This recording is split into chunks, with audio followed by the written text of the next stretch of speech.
bata pa ako, parang ang simple lang ng mundo.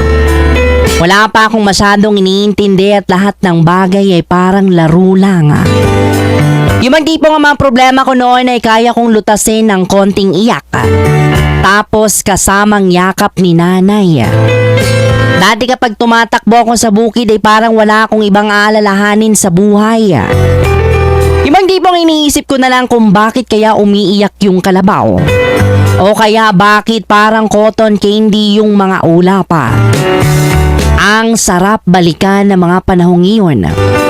Yung tipong walang stress, walang pressure, walang kailangang isipin kundi anong oras ako tatawagin ni nanay para kumain.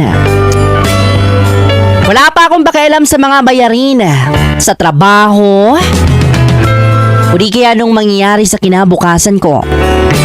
Ang mundo ko noon ay maliit pa.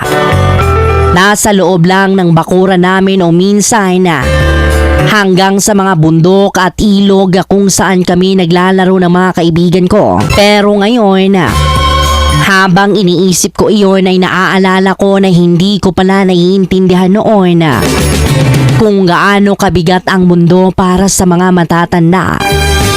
Yung mga tipong wala akong pakialam at wala akong kaalam-alam habang busy ako sa paglalaro. Si nanay at tatay nagtatrabaho ng gusto para lang may pagkain kami sa mesa. Yung mga simpleng bagay na meron ako, lahat pala iyon ay pinaghihirapan nila.